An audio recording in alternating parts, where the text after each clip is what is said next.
गांव में बाबूलाल नाम का एक व्यक्ति रहता था। वो गांव में छोले भटूरे का ठेला लगाया करता था। बाबूलाल बहुत दयालु व्यक्ति था और उसके छोले भटूरे काफी लोकप्रिय भी थे। बाबूलाल गरीबों को मुफ्त में ही छोले भटूरे खिलाता था। बाबूलाल की पत्नी निर्मला हर बार की तरह आज भी शाम को बाबूलाल से झगड़ा कर रही थी। अजी मैं आपको समझा कर तंग आ चुकी हूँ, लेकिन आप हो कि मेरी बात एक भी नहीं सुनते। आधे से ज्यादा तो छोले भटूरे तो आप मुफ्त में बांट देते हो। अगर ऐसा ही हाल रहा तो वो दिन दूर नहीं कि जब हमें कटोरा लेकर घर घर जाकर भीख मांगना पड़ेगा। मैंने तुमसे कितनी बार कहा है अनीता, रोज रोज मुझसे झगड़ा मत किया करो। तभी बाबूलाल के घर पर उसका दोस्त गज्जू अपनी पत्नी आशा के साथ आ गया। अरे बाबूलाल भाई कैसे हो? सुना है कल मोहनलाल तुमसे बड़ी अकड़ में बात कर रहा था। बोल रहा था कि तुमने उसे 1 महीने से पैसे नहीं दिए। अगर कुछ दिनों में तुमने उसके पैसे नहीं चुकाए तो वो तुम्हारा ठेला भी जब्त कर लेगा और मारेगा अलग से। भाई साहब आप तो इनके दोस्त हैं, आप ही क्यों नहीं समझाते इन्हें कुछ? मैं तो समझा कर तंग आ चुकी हूँ। अरे भाभी मैं इस बेवकूफ को कई बार समझा चुका हूँ, लेकिन इसके सर पर लोगों की मदद करने का भूत चढ़ा हुआ है। कहीं किसी दिन ऐसा ना हो जाए कि इसे मदद की जरूरत ना पड़ जाए। गज्जू की बात सुनकर उसकी पत्नी आशा हंसते हुए बोली, अरे वो सब छोड़ो, ये देखो निर्मला, मेरा सोने का हार कल ही इन्होंने सुनार से बनवा कर दिया है। ये तो बहुत महंगा वाला हार लगता है। अरे महंगा वाला क्यों नहीं होगा, पूरे 5 तोले का है। निर्मला आशा के हार को हाथ लगाकर देखने लगी। तभी अचानक आशा पीछे हट गई। बुरा मत मानना निर्मला, कल ही खरीदा है और तुम्हारे हाथ भी गंदे हैं। तुम्हारे हाथ लगाने से कहीं ये काला ना हो जाए। अच्छा मैं तुम्हें यही हाथ दिखाने के लिए यहाँ पर आई थी। अब हम चलते हैं। आशा और गुज्जू वहाँ से चले गए और निर्मला गुस्से में सोने चली गई। अगले दिन बाबूलाल अपने छोले भटूरे का ठेला लेकर बाजार में चला गया।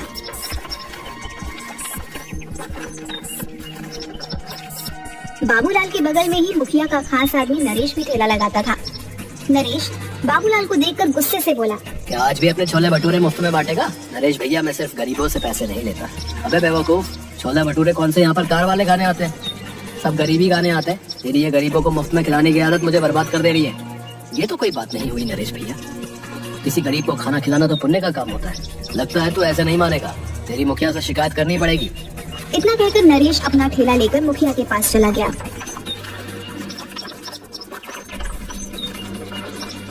नरेश को गुस्से में देखकर मुखिया बोला, क्या बात है नरेश, आज इतने गुस्से में क्यों है? मुखिया जी वो बाबूलाल मेरे ही बगल में ठेला लगाकर लोगों को मुफ्त में खाना खिला देता है। अब आप ही बताओ, जब लोगों को मुफ्त में छोले भटूरे खाने को मिलेंगे तो भला मुझसे वो क्यों खरीदेंगे? मेरा बहुत नुकसान हो रहा है। नरेश की बात सुनकर मुखिया गहरी सोच में डूबकर बोला, तो चिंता मत कर, इसका उपाय है मेरे पास। इस बाबूलाल को गरीबों को खिलाने की बहुत आदत है ना। आज के बाद इसके पास इतने गरीब लोग आएंगे कि ये बाबूलाल उन्हें खिलाते खिलाते कंगाल हो जाएगा। मैं आपकी बात का मतलब नहीं समझा। अगर तू समझता होता तो तू मेरी जगह होता ना। बस तू निश्चिंत होकर यहाँ से चला जा, चल। नरेश वहाँ से चला गया। अगले दिन मुखिया ने अपने लोगों को इकट्ठा करके उनसे कहा, सुनो, तुम सबको मैंने यहाँ पर एक खास काम के लिए बुलाया। आज से तुम लोग सब गरीब बनकर बाबूलाल के ठेले पर जाओगे और उसके छोले भटूरे खाकर आओगे। देखता हूँ ये बाबूलाल कब तक मुफ्त में छोले भटूरे खिलाएगा। अगले दिन मुखिया के सारे आदमी गरीब बनकर बाबूलाल के ठेले पर पहुंच गए और उस दिन उन सब ने किसी भी ग्राहक को आने का मौका नहीं दिया। उस दिन के बाद वो सब रोज भेस बदल कर आते और बाबूलाल के मुफ्त में छोले भटूरे खाते। कुछ ही दिनों बाद बाबूलाल कर्जे में आ गया और अब कर्जदार उसे परेशान और घेरने लगे। बाबूलाल परेशान होकर ठेला लगाकर खड़ा था कि तभी मुखिया के आदमी संजू और नरेश वहाँ पर आ गए। क्या बात है बाबूलाल, आज कैसे मुंह लटकाए हुए बैठा है? ऐसी कोई बात नहीं मुखिया जी, आज तेरे चेहरे पर वो चमक नहीं दिखाई दे रही। अरे चमक कहाँ से दिखाई देगी मुखिया जी? बाबूलाल भैया को गरीबों को मुफ्त में छोले भटूरे खिलाने का बहुत शौक चढ़ा था, लेकिन अब तो इनके खुद के भूखे मरने के दिन आ गए। ऐसा कुछ नहीं है संजू भैया। अगर ऐसा नहीं है तो फिर तेरा मुंह क्यों लटका हुआ है? संजू सही कह रहा मुखिया जी। बाबूलाल मेरी एक बात समझ में नहीं आती, तू गरीबों को ही छोले भटूरे मुफ्त में क्यों खिलाता भाई? अमीरों में क्या कांटे लगे क्या है? क्या अमीर इंसान नहीं होते? किसी भूखे को खिलाना तो बड़ा पुण्य का काम होता है मुखिया जी, और किसी का कर्जा न चुकाना भी तो बड़ा पाप का काम होता है बाबूलाल। मैं आपकी बात का मतलब नहीं समझा। तू अच्छी तरह से समझ रहा है कि मैं क्या कहना चाहता हूँ।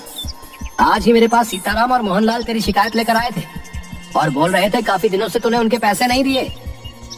मैं उनके पैसे जल्द लौटा दूंगा मुखिया जी। अगर 3 दिन के अंदर अंदर तूने उन दोनों के पैसे नहीं चुकाए ना, तो गांव में पंचायत बैठाकर उन दोनों से 25-25 चप्पलें हर्जाने बतौर तेरे सर पर बढ़वाऊंगा। ढोंगी कहीं का। इतना कहकर मुखिया वहाँ से चला गया और वहाँ मौजूद सभी लोग बाबूलाल को देखकर हंसने लगे। अब तुझे पता चलेगा बाबूलाल कि तूने मुखिया का और मेरा बहुत नुकसान करवाया है। शायद तू जानता नहीं था कि जो मैं छोले भटूरे का ठेला लगाता था ना, इसमें मुखिया का ही पैसा मिला हुआ था। मुखिया अपना नुकसान का एक एक पैसा तुझसे वसूल लेगा। तेरे सर पर चप्पल ना पड़वा दी तो फिर कहना। नरेश सही कह रहा है बाबूलाल, तू तो बड़ी मुसीबत में फंस गया भाई। अब 3 दिन में पैसे कहाँ से ला कर देगा? बाबूलाल ने उन दोनों की बात का कोई जवाब नहीं दिया। वह चुपचाप खड़ा रहा। रात में बाबूलाल जैसे ही अपने घर में घुसा, उसकी पत्नी ने उसे देखकर चिल्लाना शुरू कर दिया। आ गए सच्चाई के देवता, तुम्हारे पीछे गांव का मुखिया आया था। तुम्हें पता है कितना जलील करके गया है मुझे, और तुम्हें कितनी गालियां देकर गया है। पता है मुझे, गांव के मुखिया ने मुझे भी सरे बाजार में बेइज्जत करने में कोई कसर नहीं छोड़ी। मेरी तो ये सोच सोच के हालत खराब हो जा रही है कि 3 दिन के अंदर पैसों का इंतजाम कहाँ से करूंगा। अब यही दिन देखना बाकी रह गया था। ले देकर हमारे पास यही एक रहने का घर था, पर अब तो मुझे ये भी बिकता हुआ नजर आ रहा है। जाओ इस मकान को भी बेचकर गरीबों और भूखमरों को मुफ्त में खिला लेना। इतना कहकर निर्मला पैर पटकते हुई कमरे में चली गई और बाबूलाल पूरी रात नहीं सोया। अगले दिन बाबूलाल फिर से ठेला लेकर गांव की ओर चल दिया। बाबूलाल आज बहुत उदास था। वह अपना ठेला एक बरगद के पेड़ के पास खड़ा करके रोने लगा। हे भगवान, मैंने सुना था कि तू हमेशा दयालु लोगों की मदद करता है। मैंने तो गरीबों को मुफ्त में छोले भटूरे खिलाकर पुण्य का काम किया था, और इसके बदले मुझे क्या मिला? गांव का मुखिया सरेआम मेरी बेइज्जती करके चला गया। अगर 3 दिन के अंदर मैंने सीताराम और मोहनलाल के पैसे नहीं दिए तो बीच पंचायत में मुखिया मुझे चप्पल पड़वाएगा। मेरी क्या इज्जत रह जाएगी। अब मैं किसी भी गरीब को मुफ्त में नहीं खिलाऊंगा। मुझे माफ कर देना भगवान, मेरे पास इसके अलावा और कोई चारा नहीं। कुछ देर बाद बाबूलाल गांव में जाकर ठेला लेकर आ गया, मगर आज उसने किसी को मुफ्त में नहीं खिलाया। कुछ देर बाद एक बूढ़े पति पत्नी उसके पास आकर खड़े हो गए। हमने सुना है बेटा कि तुम गरीबों को मुफ्त में खिलाते हो। हम पति पत्नी 3 दिन से भूखे हैं। भूख से हमारी हालत खराब है। क्या तुम हम दोनों को छोले भटूरे खिला सकते हो? हमारे पास पैसे नहीं है। माफ करो बाबा, आज मैं किसी को मुफ्त में नहीं खिला रहा। बाबूलाल की बात सुनकर वहाँ पर खड़े हुए लोग बाबूलाल को देखकर हंसने लगे। अब ठीक है बेटा, जैसी तुम्हारी मर्जी। मैं तो किसी भी प्रकार से भूखा रह लेता हूँ, लेकिन ये मेरी पत्नी कुछ दिनों से बीमार भी चल रही है। तुम ऐसे ही कुछ खिला दो। मेरी मजबूरी समझो बाबा, मुझसे किसी को भूखा नहीं देखा जाता, लेकिन आज मैं बहुत मजबूर हूँ। अगर आज भी मैंने मुफ्त में खिला दिया तो मेरी बहुत ज्यादा बदनामी और बेइज्जती हो जाएगी। मेरे पास पैसे तो नहीं है बेटा, लेकिन हाँ, कुछ मिट्टी के कंकड़ पड़े हुए हैं। तुम उन मिट्टी के कंकड़ों के बदले मुझे और मेरी पत्नी को छोले भटूरे खिला सकते हो। बाबा, मैं भला मिट्टी के कंकड़ों का क्या करूंगा? मुझे पैसों की जरूरत है। गरीब की दी हुई कोई भी चीज बेकार नहीं होती बेटा। एक ना एक दिन वो काम जरूर आती है। उपहार समझ कर रख लेना। बाबूलाल को उस बुजुर्ग पर बहुत ज्यादा तरस आया। ठीक है बाबा, लाओ उन मिट्टी के कंकड़ों को दो। मैं तुम्हारा आशीर्वाद समझ कर रख लेता हूँ। तुम दोनों जितना खा सकते हो उतना खा लो। उस बूढ़े ने एक पोटली बाबूलाल के हाथों में थमा दी। बाबूलाल ने देखा उसमें मिट्टी के कंकड़ रखे हुए थे। बाबूलाल दोनों पति पत्नी के लिए गर्मा गर्म छोले भटूरे बनाने लगा।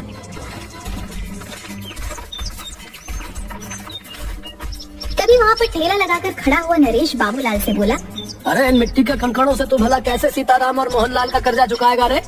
बेवकूफ आदमी, इतनी बेइज्जती होने के बाद भी तेरी कुछ समझ में नहीं आया। नरेश, मेरी जिसे मर्जी चाहेगी मैं उसे मुफ्त में खिलाऊंगा। तू कौन होता है मुझे रोकने वाला? जाकर बोल देना अपने मुखिया को। मुखिया का चमचा कहीं का। 3 दिन बाद जब मुखिया उन दोनों से तेरे सर पर चप्पलें पड़वाएगा ना, उस दिन मैं तुझसे बात करूंगा। हाँ, मुझे भगवान पर पूरा विश्वास है, वो दिन कभी नहीं आएगा। इतना कहकर बाबूलाल फिर से छोले भटूरे बनाने लगा, मगर देखते ही देखते वह बूढ़े पति पत्नी बाबूलाल के सारे छोले भटूरे खा गए। बाबूलाल जरा सा चेहरा लिए उन्हें देखता रह गया। उसने देखा उसके ठेले पर अब कुछ भी नहीं बचा था। बाबूलाल चुपचाप अपने घर चला गया। क्या हुआ, आज दोपहर में ही कैसे चले आए? कहीं आज भी सारे छोले भटूरे कहीं बांट तो नहीं है? निर्मला, मुझसे इस वक्त बात मत करो। अरे तो फिर और किससे बात करूं? अपना सर दीवारों पर मारू क्या? मेरी तो सोच सोच के हालत खराब होते जा रही है कि 2 दिन बाद क्या होगा। वैसे तुम कभी शाम से पहले घर नहीं आते, आज क्या हुआ? बाबूलाल ने अपनी पत्नी को सारी घटना बता दी। हे भगवान, इस आदमी का मैं क्या करूं? इसने तो बेवकूफीपन की सारी हदें पार कर दी। अरे उन दोनों को सारे छोले भटूरे खिलाने की क्या जरूरत थी? मुझे क्या पता नहीं था, मुझे लगा था कि वो 2 या 3 से ज्यादा नहीं खाएंगे, लेकिन उन्होंने तो देखते ही देखते सारा ठेला साफ कर दिया। लाओ मुझे भी दिखाओ, आखिर उन दोनों ने कौन सी मिट्टी के कंकड़ दे दिए हैं जिसके बदले तुम आज सारे छोले भटूरे उनमें लुटा कर आ गए। वहाँ पर खड़े लोग तुम्हारा मजाक गलत नहीं उड़ा रहे थे। भला कोई मिट्टी के कंकड़ के बदले छोले भटूरे खिलाता है क्या? मैंने उन मिट्टी के कंकड़ के बदले उन्हें छोले भटूरे नहीं खिलाया नीता। उन दोनों के चेहरे से साफ लग रहा था कि वो कई दिन से भूखे हैं। लाओ दो मुझे, मैं भी तो देखूं उन गरीबों के उपहार में ऐसा क्या है। बाबूलाल ने उदास मन से वह पोटली अपनी पत्नी को दे दी और पोटली में कंकड़ देखकर निर्मला गुस्से से चीखते हुए बोली, हाय राम, अब इस कंकड़ का क्या करूं? लगता है तुम्हारी किस्मत में सीताराम और मोहनलाल के हाथों चप्पल खाना ही लिखा है। अब जो होगा देखा जाएगा निर्मला। अगर भगवान ने मेरी किस्मत में गांव वालों के सामने मेरी बेइज्जती ही लिखी है तो उसे कोई नहीं बदल सकता। बाबूलाल वहाँ से चला गया और 2 दिन बाद बाबूलाल पंचायत में सर झुकाए खड़ा था। क्यों रे बाबूलाल, कैसे लाया है? इंतजाम नहीं हो पाया मुखिया जी, कुछ दिन की मोहलत और दे देते।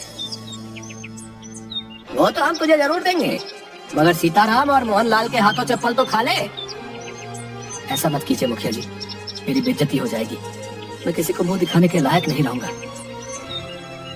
क्या हुआ? उस दिन तो बड़ा मुंह चला रहे थे, मार खाने की नौबत आई तो अब इज्जत की दुहाई दे रहे हो। मुखिया सीताराम और मोहनलाल की ओर देखकर बोला, देखते क्या हो, मारो इस दानवीर को चप्पलों से। बड़ा दानवीर बना फिरता है, मक्कार कहीं का।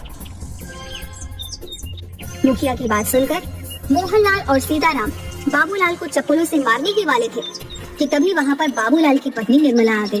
खबरदार, जो मेरे पति को किसी ने हाथ भी लगाया। क्यों रे बाबूलाल की पत्नी, तुझे पता नहीं तेरे पति ने दोनों से कर्जा लिया था?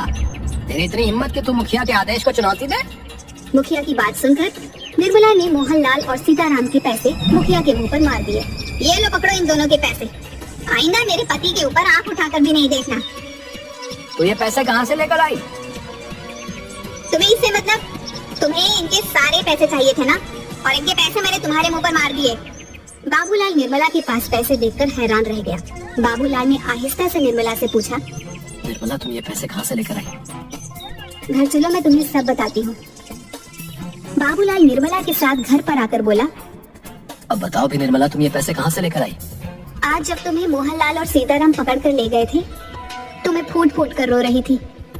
रोते हुए मुझे अचानक गुस्सा आ गया और मैंने गुस्से में वो पोटली बाहर फेंकने के लिए निकाली जिसमें कंकड़ थे। मगर जैसे ही उस पोटली में से कंकड़ फेंके तो उसमें से कंकड़ नहीं बल्कि बेशकीमती हीरे निकले। मैं तुरंत एक हीरा गिरवी रखकर पैसे ले आई और मुखिया के मुंह पर मार दिए। निर्मला की बात सुनकर बाबूलाल हैरान होकर बोला, लेकिन उसमें तो कंकड़ पत्थर थे। मैं भी हैरान रह गई थी।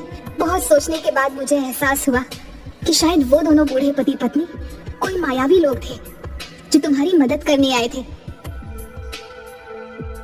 निर्मला ने इतना कहा ही था कि तभी दरवाजे पर दस्तक हुई। निर्मला उन हीरों को देखने में खोई हुई थी। बाबूलाल ने जाकर दरवाजा खोल दिया। दरवाजे के बाहर वही बूढ़े पति पत्नी थे जो बाबूलाल की ओर देखकर मुस्कुरा रहे थे। आप दोनों कौन हैं? हम दोनों देव हैं। 2 दिन पहले तुम जिस बरगद के पेड़ के नीचे खड़े होकर भगवान से बातें कर रहे थे, हम दोनों तुम्हारी बातें सुन रहे थे। हमें लगा कि तुम्हारी मदद करनी चाहिए। मैं आप दोनों का कैसे शुक्रिया अदा करूं? अगर तुम्हें हमारा शुक्रिया अदा करना है तो एक बात ध्यान रखना, इन हीरो को बेचने के बाद तुम बहुत ज्यादा अमीर हो जाओगे। लेकिन कभी भी गरीबों को खाना खिलाना मत भूलना।